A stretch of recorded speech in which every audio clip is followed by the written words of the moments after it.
ఇవాళ మనం demon slayer season 4 final episode అయితే ఎక్స్ప్లెయిన్ చేయబోతున్నాం. సో లేట్ చేయకుండా ఎపిసోడ్ అయితే స్టార్ట్ చేద్దాం. ఎపిసోడ్ స్టార్టింగ్ లో మనం ఉబయాషికి ఇంకా ముజాన్ యొక్క కాన్వర్జేషన్ అయితే చూస్తాం. ఇప్పుడు ఉబయాషికి అంటాడు, ఇది మన ఫస్ట్ మీటింగ్ కదా. ఉబయాషి కళ్ళ మీద అయితే బ్యాండేజ్ చేసి ఉంటుంది. దీని వల్ల ఉబయాషికి ముజాన్ కి ఎలా ఉంటాడో అని తెలియదు.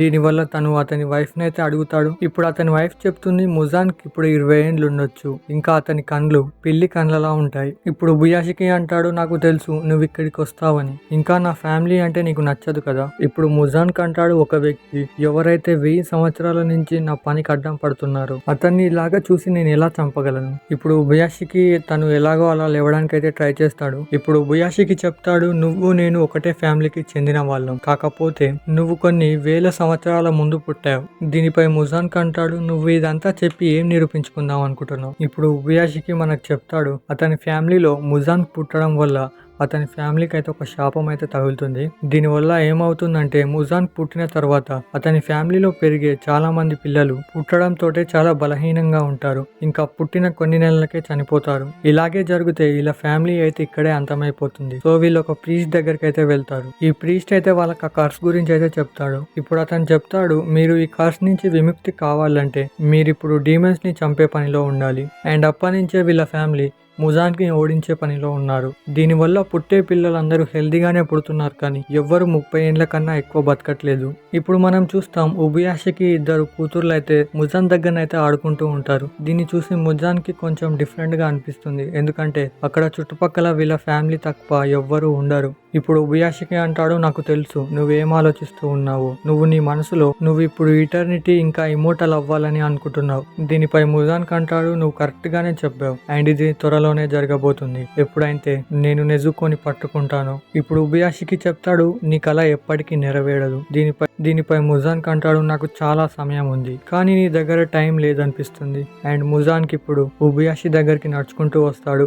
ఇప్పుడు ఉబయాషికి చెప్తాడు, కొన్ని 1000 సంవత్సరాల నుంచి డీమన్ స్లేయర్స్ కార్ప్స్ అయితే ఉంది. దీంట్లో చాలా మంది పిల్లలు చనిపోయారు, ఇంకా చనిపోయిన పిల్లల ప్లేసెస్ లోకి వేరే పిల్లలు వస్తున్నారు. ఇంకా ఇంతమంది ఫీలింగ్స్, దేన్నైతే నువ్వు వేస్ట్ అంటున్నావో అదే నిజమైన ఇమ్మోటల్. ఇంకా నీ వల్ల ఎంతమంది చనిపోయారో వాళ్ళ ఫీలింగ్ ఇటర్నల్. వాళ్ళు నేను ఇప్పటిదాకా క్షమించలేదు. ఇప్పుడు ఉబయాషికి అషిరా ఇంకా తాంజిరోని గుర్తు తెచ్చుకొని అంటాడు, నువ్వు నిద్రపోతున్న డ్రాగన్ ని ఇంకా టైగర్ ని లేపావు, ఇప్పుడు నిన్ను వాళ్ళు వదిలిపెట్టారు. ఇంకా ఉబయాషికి చెప్తాడు, నువ్వు మనుషుల మధ్యలో ఉండే బాండ్ ఇంకా ఫీలింగ్స్ ని అర్థం చేసుకోలేవు. ఇప్పుడు ఉబయాషికి ఈ మాటలన్నీ విని ముజాన్ కి అయితే చాలా కోపం వస్తుంది. ఇప్పుడు ఉబయాషికి ఫైనల్ గా ఒక మాట చెప్తాడు, నాకు తెలుసు నేను ఇప్పుడు చనిపోబోతున్నాను, కానీ నా చావు వ్యర్థం కాదు. డీమన్ స్లేయర్ కార్ప్స్ లో నాకు మంచి వాల్యూ ఉంది. ఇంకా నేను చనిపోయిన విషయం హషిరాస్ కి తెలిస్తే ఇంకా వాళ్ళు చాలా బలంగా తయారవుతారు, ఇంకా నేను చంపడానికి ఎంతకైనా తెగిస్తారు. ఇప్పుడు ముజాన్ అంటాడు, అయిపోయిందా, ఇంకేమన్నా ఉందా. ఇప్పుడు ఉబయాషికి అంటాడు, నేను అనుకోలేదు నువ్వు ఇంతసేపు నా మాటల్ని వింటావని. ఇప్పుడు అన్ని కాసుగా క్రోస్ అయితే ఉబయాషి మెంక్షన్ మీద జరిగే అటాక్ గురించి అయితే అందరూ డీమన్ స్లేయర్స్ కి అయితే చెప్తాయి. ఇప్పుడు వీళ్ళు కూడా ఆ మెంక్షన్ దగ్గరికి పరిగెత్తుకుంటూ వెళ్తారు. దీంట్లో మన తాంజిరో కూడా గీవ్ తోటి అయితే వస్తూ ఉంటాడు. దీంట్లో వీళ్ళు ఆలోచిస్తూ ఉంటారు, మాస్టర్ ని చూసుకోవడానికి ఇక్కడ వీళ్ళిద్దరు డీమన్ స్లేయర్స్ ని అయితే ఉంచుదాం అనుకుంటారు. దీనిపై గీమీ చెప్తాడు, ఇలాగా నేను చెప్పి మాస్టర్ కి 8 సంవత్సరాలు గడిపోయింది, కానీ మాస్టర్ దీనికి ఎప్పుడు ఒప్పుకోడు. ఇప్పుడు షినోబి చెప్తుంది, ఇప్పటిదాకా ఉబయాషికి ఫ్యామిలీలో ఉన్న మొత్తం హెడ్స్ అయితే ఉన్నారు, వాళ్ళు ఎప్పుడు తమ దగ్గర ఎవరు గాడ్స్ ని అయితే ఉంచుకోరంట. ఇంకా చెప్తే కొంచెం లాగ్ అయ్యేటట్టుంది. సో ప్రెసెంట్ లోకి అయితే వెళ్దాం. ఇప్పుడు హషిరాస్ అందరూ మెంక్షన్ దగ్గరికి అయితే వెళ్తూ ఉంటారు. ఇప్పుడు ముజాన్ ఉబయాషికి చంపడానికి అయితే రెడీగా ఉంటాడు. అండ్ అప్పుడే అక్కడ ఉబయాషికి మెంక్షన్ మొత్తం బ్లాస్ట్ అయిపోతుంది. అండ్ ఈ బ్లాస్ట్ లో మొత్తం ఉబయాషికి ఫ్యామిలీ ఇంకా ముజాన్ కి అయితే ఉంటారు. అండ్ స్లేయర్స్ అందరికి ఈ బాంబ్ బ్లాస్ట్ దూరం నుంచి అయితే కనిపిస్తూ ఉంటుంది. ఈ బ్లాస్ట్ వల్లనైతే ముజాన్ బాడీ మొత్తం కాలిపోయి ఉంటుంది, అయినా కానీ ముజాన్ కి ఏం కాదు. అందుకే నా ఇంతసేపు మాట్లాడిచ్చింది, నేను చాలా లాగ్ అయింది అనుకుంటున్నాను. ఇప్పుడు ముజాన్ తన బాడీని మెల్లగా హీల్ చేసుకుంటూ అంటాడు, ఇంతసేపు నన్ను మాటలో పెట్టింది ఎందుక. నేను అనుకున్నాను ఇక్కడ ఏదో ఒక చిన్న ట్రాప్ ఉండొచ్చు అని, కానీ ఇంత లెవెల్లో ఉంటుందని ఎక్స్పెక్ట్ చేయలేదు. ఇంకా ముజాన్ బాడీ మీద అయితే కొన్ని ముళ్ళులు అయితే కుచ్చుకుంటూ ఉంటాయి. దీని వల్ల అతని హీలింగ్ అయితే కొంచెం స్లోగా జరుగుతుంది. ముజాన్ ముజాన్కి అయితే ఇక్కడికి కొంతమంది వస్తున్నట్టయితే అనిపిస్తుంది, కానీ నాకు వీళ్ళు హాషిరాస్ లెక్కనైతే అనిపించట్లేదు. ఇప్పుడు ముజాన్ బాడీ అయితే పూర్తిగా హీల్ అయిపోతుంది. ఇప్పుడు మనం చూస్తాం ముజాన్ మీద ఎవరో బ్లేడ్ డిమన్ ఆర్ట్ తోటి అయితే అటాక్ చేస్తారు. అదెవరో మీరు కామెంట్ చేసి అయితే చెప్పండి. నేనైతే ఫస్ట్ నెజుకో అనుకున్నా. దీనివల్ల ముజాన్ బాడీలోకి అయితే చాలా ముళ్ళులు అయితే దిగిపోతాయి. ఇంకా అతని బాడీలోకి వెళ్ళాక కూడా అతని బాడీలో స్ప్రెడ్ అవుతూ ఉంటాయి. దీనివల్ల ముజాన్ కిందలో నుంచి అయితే కదలలేకపోతాడు. ఇంకా అతని పవర్స్ ని కూడా వాడలేకపోతాడు. అండ్ అప్పుడే ముజాన్ దగ్గరికి తమాయోన్ అయితే వస్తుంది. ఇప్పుడే మనకు తెలుస్తుంది ముజాన్ మీద బ్లడ్ డిమన్ ఆర్ట్ తోటి అటాక్ చేసింది మన తమాయోని. ఇప్పుడు ముజాన్ తమాయోని చూసి అయితే చాలా షాక్ అవుతాడు. అతను ఆలోచిస్తూ ఉంటాడు తమాయా ఉబుయాషి మెంక్షన్ లో ఏం చేస్తుందని. ఇప్పుడు తమాయా ముజాన్ మీద అటాక్ చేసేటప్పుడు ముజాన్ తమాయా ఒక చైన్ అయితే అబ్జర్వ్ చేసుకుంటాడు. ఇప్పుడు తమాయా కొంచెం క్రీపీగా స్మైల్ ఇచ్చి చెప్తుంది, నా చేతి మీద, అదే నువ్వు అబ్జర్వ్ చేసిన చేతి మీద డీమన్ ని మంచిగా మార్చే మెడిసిన్ ఉంది. ఈ మాట విని ముజాన్ కైతే దానికి ఒప్పుకోడు. ఇప్పుడు తమాయా చెప్తుంది, నేను డీమన్ ని మంచిగా మార్చే మెడిసిన్ ని కనిపెట్టానని. ఇప్పుడు ముజాన్ తమాయా తల పట్టుకొని అంటాడు, నీకు నా మీద ఏం శత్రుత్వం ఉంది? ఆ డీమన్ నువ్వే కదా, ఎవరైతే తన పిల్లలు తన భర్తని తినేసింది. దీనిపై తమాయా అంటుంది, నాకు తెలుసుంటే నేను ఎప్పటికీ డీమన్ అయ్యేదాన్ని కాదు. నేను నాకున్న వ్యాధితోటి చావాలని అనుకోలేదు. ఇప్పుడు ముజాన్ అంటాడు, నాకు తెలుసు నువ్వెంతమంది మనుషుల్ని చంపావో, నీకు చంపుతుంటే ఎంత సంతోషంగా ఉండేదో అది కూడా నాకు తెలుసు.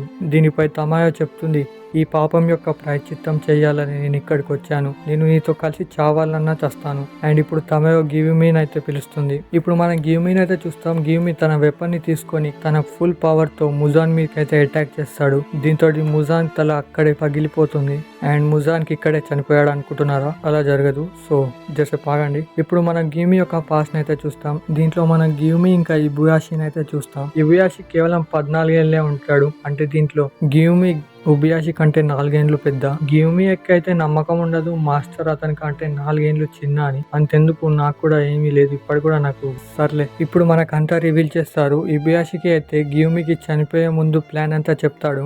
దీంట్లో ఇబుయాషికి అంటాడు, ముజాన్ నన్ను కలవడానికి ఇంకా 4 రోజులే ఉంది. అప్పుడు నన్ను మీరు వాడుకొని మీరు ముజాన్ అయితే చంపేయాలి. అండ్ మాస్టర్ సూసైడ్ చేసుకునే విషయం అందరు డీమన్ స్లేయర్స్ కి చెప్తే ఎవరు వినరు. సో ఇది కేవలం గివ్మీకి ఒక్కడికే చెప్తాడు. ఇప్పుడు మళ్ళీ ప్రెజెంట్ లోకి వస్తుంది. దీని తర్వాత ముజాన్ తన హెడ్ ని అయితే రికవర్ చేసుకుంటాడు. ఇప్పుడు ముజాన్ ని చూసి గివ్మీకి అయితే మాస్టర్ చెప్పిన మాట అయితే గుర్తుకొస్తుంది. ఇప్పుడు మాస్టర్ చెప్తాడు, ఒకవేళ ముజాన్ తలని వేరు చేసినా అతను చనిపోకపోతే అతను కేవలం ఒక్క విషయంలోనే చనిపోతాడు, అదే సన్లైట్. ఇప్పుడు మీరు ముజాంగ్ ని సూర్యోదయం అయ్యేదాకా ఆపాలి. అండ్ నాకు తెలుసు ముజాంగ్ ని ఆపడం చాలా కష్టం. దీని తర్వాత మనకి ముజాంగ్ ని అయితే చూపిస్తారు. ఎంత జరిగినా కూడా ముజాంగ్ తన బాడీని మళ్ళీ హీల్ చేసుకుంటాడు. ఇప్పుడు ముజాంగ్ గివ్మీ మీదనైతే అటాక్ చేస్తాడు. దీన్ని చూసి గివ్మీ తన స్టోన్ బ్రీతింగ్ యొక్క థర్డ్ ఫామ్ అయితే యూజ్ చేస్తాడు. దీని వల్ల ముజాంగ్ యొక్క అన్ని అటాక్స్ అయితే టాచ్ చేస్తాడు. దీని తర్వాత అందరు హాషిరాస్ మెంక్షన్ దగ్గరికి అయితే వచ్చేస్తారు.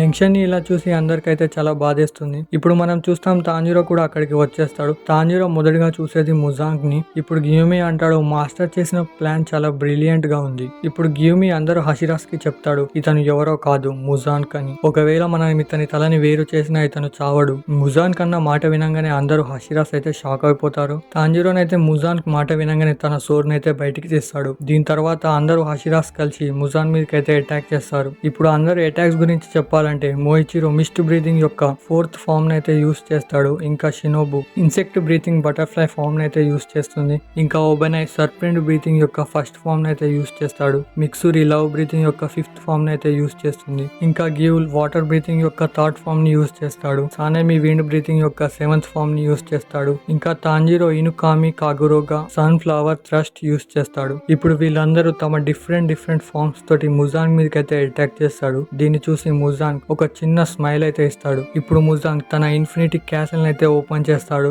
దీని వల్ల అందరూ హషిరాస్ అయితే ఆ ఇన్ఫినిటీ క్యాసిల్ లోపలికైతే వెళ్ళిపోతారు. ఇంకా దీంట్లోకి ఇనోసుకే, గెన్యా ఇంకా చాలా డీమన్ స్లేయర్స్ ఎవరైతే ఆ ఏరియాలో ఉన్నారో వాళ్ళందరూ ఈ ఇన్ఫినిటీ క్యాసిల్ లోకి అయితే వెళ్ళిపోతారు. ఈ ఇన్ఫినిటీ క్యాసిల్ లో ఇంకా మనం కనావు ఇంకా జెనిత్సును అయితే చూస్తాం. జెనిత్సు కొన్ని రోజుల నుంచి చాలా డిఫరెంట్ గా కనబడుతున్నాడు కదా. ఈ క్యాసిల్ లోపలికి వచ్చినా కూడా జెనిత్సు సైలెంట్ గా ఉంటాడు. ఇప్పుడు తాంజిరో ముజాన్ ముందరనైతే నిలబడతాడు. ఇప్పుడు ముజాన్ అంటాడు, మీకేమనిపించింది నేను ఇంత సింపుల్ గా దొరికిపోతానని అనుకుంటున్నారా? నేను ఇక్కడ మిమ్మల్ని అందరినీ చంపేసి నరకానికి పంపిస్తాను. ఇప్పుడు మనం తాంజిరోని చూస్తాం. తాంజిరో కిందున్న ఫ్లోర్ అయితే చేంజ్ అయిపోతుంది. దీనివల్ల తాంజిరో మళ్ళీ కిందికి వెళ్ళిపోతాడు. ఇప్పుడు తాంజీరో అంటాడు, ఈసారి కేవలం ఒక్కడే వెళ్తాడు నరకానికి, అది నువ్వే ముజాన్, ఈసారి నిన్ను తప్పించుకొనివ్వను. అండ్ దీంతో మన లాస్ట్ ఎపిసోడ్ అయితే కంప్లీట్ అయిపోతుంది. నేను చెప్పినట్టు నెక్స్ట్ సీజన్ ఇన్ఫినిటీ క్యాసెల్ గురించి అయితే ఉండబోతుంది. అది వచ్చినప్పుడు అయితే కమ్యూనిటీలో పోస్ట్ చేస్తాను. సో మనం నెక్స్ట్ ఏమైనా ఎక్స్ప్లెనేషన్స్ ఉంటే కామెంట్ చేసి చెప్పండి, లేకపోతే నేను అజ్ఞాతంలోకి వెళ్ళిపోవాల్సి వస్తుంది. ఇంకా ఈ వీడియోకి లైక్ చేయండి, ఛానల్ కి కొత్తగా వస్తే సబ్స్క్రైబ్ చేసుకోండి. ఇంకా నేను ఏ యానిమే సిరీస్ ఎక్స్ప్లెయిన్ చేయమన్నా చేస్తాను, జస్ట్ మీరు కమెంట్ చేసి చెప్పండి, నేను దానికి ఓకే డన్ అని పెడతా. సో మళ్ళీ కలుద్దాం ఏదైనా కొత్త ఎక్స్ప్లెనేషన్లో. So bye bye.